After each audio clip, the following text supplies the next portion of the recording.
Budget और आत्मनिर्भर भारत पर बोले पीएम, कहा बजट से अर्थव्यवस्था को मिली रफ्तार, एमएसपी पर रिकॉर्ड खरीदारी। अब दुनिया के लोग भारत को अधिक मजबूत रूप में देखना चाहते हैं। पीएम ने कार्यकर्ताओं को बताई बजट की बारीकियां, कहा गरीबों को ध्यान में रखकर तैयार किया गया है बजट, बुनियादी सुविधाएं देने की कोशिश। पीएम ने कहा सबसे बड़ी महामारी से लड़ रहा है भारत, कोरोना से बदलेगी दुनिया, बदलावों के लिए तैयार रहने की जरूरत। कोरोना के बाद दुनिया में बहुत सारे बदलाव की संभावना है। अतरौली में गरजे अमित शाह, एसपी बीएसपी पर सीधा हमला, कहा उनके राज में लोगों को परेशान करते थे गुंडे, अपराधी से डरती थी पुलिस।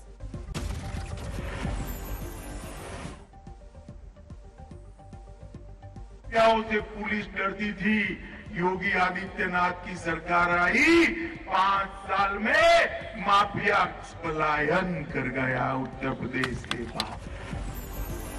अखिलेश पर अमित शाह ने साधा निशाना, कहा यूपी का भला नहीं कर सकते समाजवादी पार्टी के माफिया प्रत्याशी।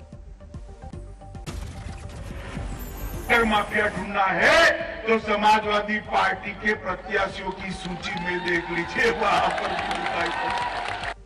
अमित शाह ने कहा पीएम मोदी ने किया है देश को सुरक्षित रखने का काम, यूपी में डबल इंजन की सरकार कर रही है विकास।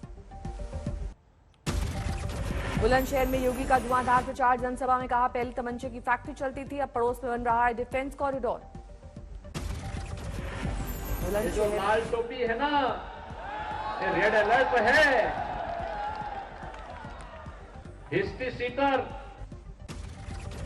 बुलंदशहर में बोले योगी अलीगढ़ की तोप जब सीमा पर गरजेगी तो पाकिस्तानी सैनिक भाग खड़े होंगे, तोपों पर बैठकर युवा देश की करेंगे रक्षा। अखिलेश पर योगी का सीधा हमला, कहा सपाई दंगा कराते थे और जनता के पैसे से यूरोप घूमने जाते थे। मित्र वाले मित्र पैसे से पूरे खानदान को यूरोप का टूर कराते थे, यूरोप का।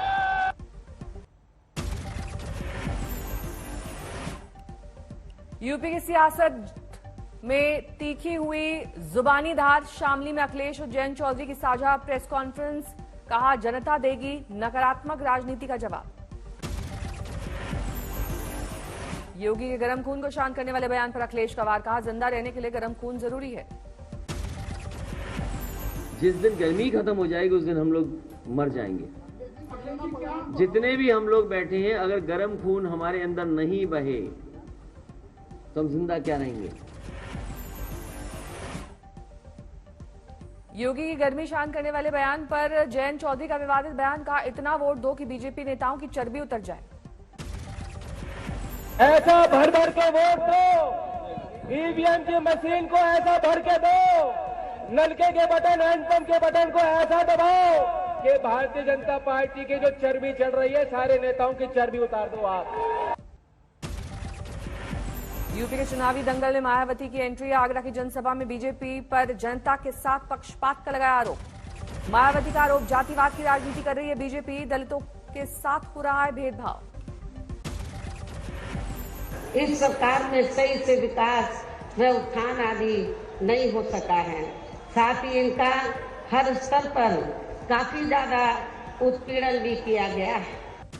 कांग्रेस पर भी मायावती ने किया सीधा हमला, का अपनी गलत नीतियों की वजह से सत्ता से बाहर है कांग्रेस।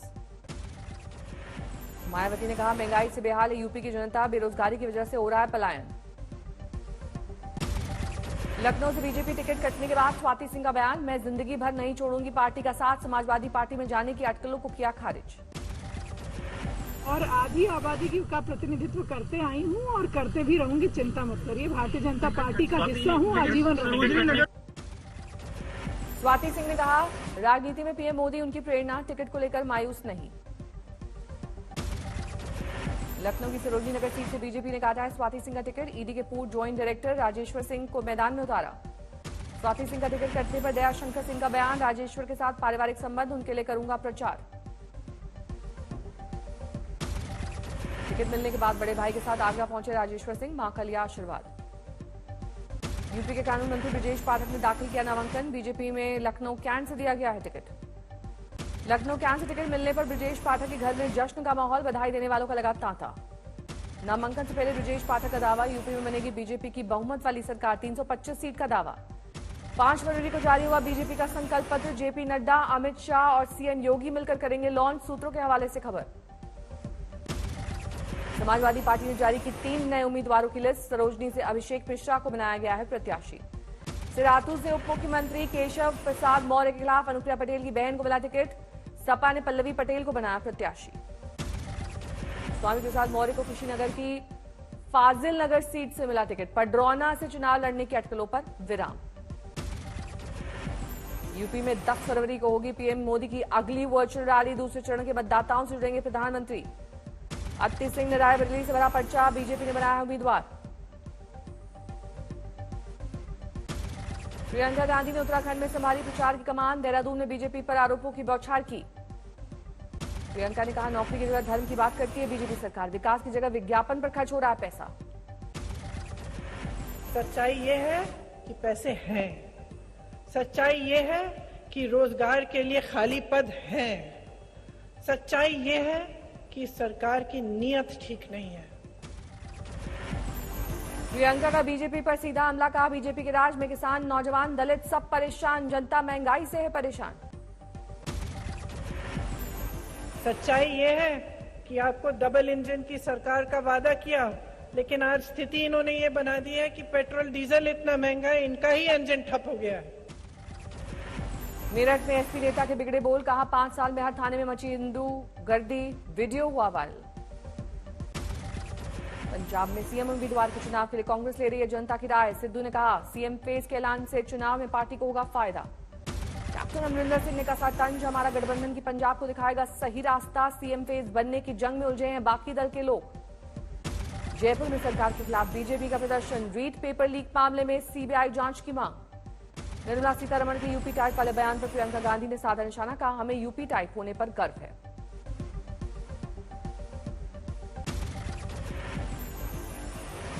छत्तीसगढ़ के स्वास्थ्य मंत्री टीएस सिंहदेव का छलका दर्द, बोले राहुल गांधी के दौर से पहले मुझे बदनाम करने की हो रही है साजिश।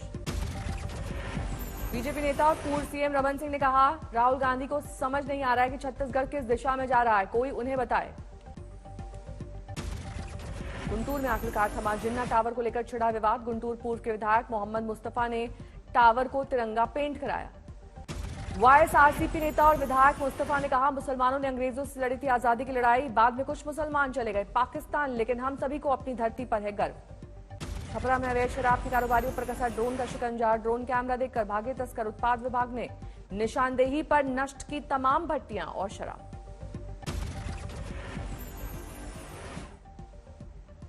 विक्रम मजीठिया ने गुरुद्वारा साहिब से मत्था टेककर शुरू किया प्रचार अभियान, पत्नी ने कहा मैं मजीठा में ही करूंगी प्रचार। लखीमपुर तिकुनिया कांड के आरोपी आशीष मिश्रा के रिश्तेदार अटल शुक्ल को टिकट, कांग्रेस कार्यकर्ताओं का विरोध। होशियारपुर के 81 साल के बुजुर्ग ने भरा पर्चा, 20वीं बार चुनाव में उतरे। रिकॉर्ड बनाने के लिए लड़ रहे चुनाव, डेमोक्रेटिक पार्टी भारत की तरफ से है उम्मीदवार। बीजेपी काउंसिलर ने बुजुर्ग को दी धमकी, वीडियो वायरल।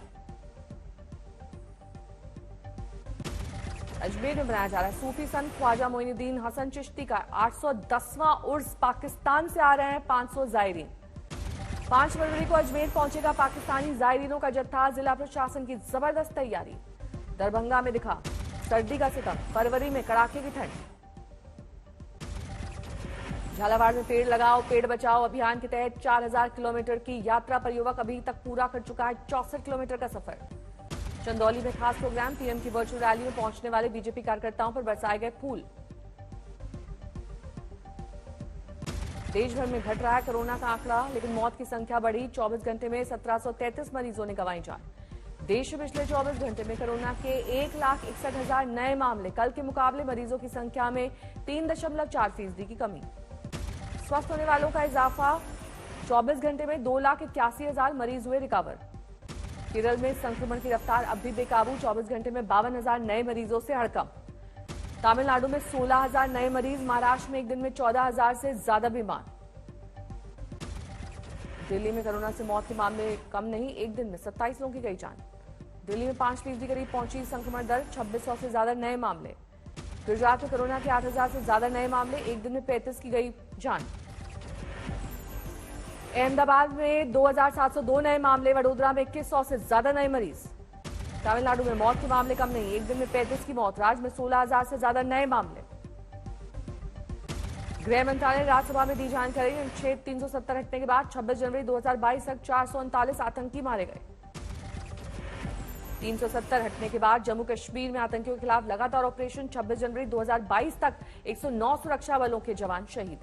संसद में पेश आंकड़ों के मुताबिक 5 अगस्त 2019 अब तक हिंसा में 98 आम नागरिकों की मौत। जम्मू कश्मीर के शोपियां में मुठभेड़, मारा गया एक आतंकी। शोपियां के नौपोरा इलाके में फायरिंग, 2 आतंकियों की घेराबंदी। झारखंड के गुमला में गरीबी की वजह से बच्चे को बेचने के लिए मजबूर महिला, नवजात बच्ची को 5,000 रुपए में बेचा। 3 साल की बेटी को बेचना चाहती है महिला, खुद टीबी की बीमारी से ग्रसित। महिला ने 13 और 9 साल के 2 बच्चों को बेटा में ईंट भट्टे पर काम करने के लिए छोड़ा, पति बेरोजगार। भरतपुर में पुलिस की मनमानी, बच्चों की सड़क पर पिटाई। पुलिस की गाड़ी का हॉर्न सुनकर नहीं हटने पर भड़का गुस्सा, नाराज पुलिस वालों ने पीटा। गाजियाबाद में बदमाशों ने के हौसले बुलंद, कपड़ा कारोबारी से लाखों की लूट। दुकान मालिक और कर्मचारियों को बंधक बनाकर ले गए 11 लाख रुपए, सीसीटीवी में कैद हुई वारदात। नोएडा में अपराधियों का बोलबाला, पुलिस चौकी की नाक के नीचे दुकान से हुई चोरी। दुकान की छत की जाल काटकर चोरी, सीसीटीवी में डीवीआर भी ले जाते दिखाई दिए चोर। गुरुग्राम में दबंगों की मनमानी, मामूली विवाद पर एक ही परिवार पर पथराव। बद्रीनाथ माणा बॉर्डर रोड पर 15 से 20 फीट ग्लेशियर टूटकर आया, सड़क पर रास्ता हुआ बंद। जेसीबी मशीन की मदद से हटाई जा रही है बर्फ, सड़क बहाल करने की कोशिश। बद्रीनाथ धाम में जबरदस्त बर्फबारी, मंदिर के आसपास जमी बर्फ। कोलकाता एयरपोर्ट पर घना कोहरा, कई उड़ानों में देरी। दिल्ली एनसीआर में आज हल्का कोहरा, रेलवे के मुताबिक 15 ट्रेनें चल रही हैं देरी से।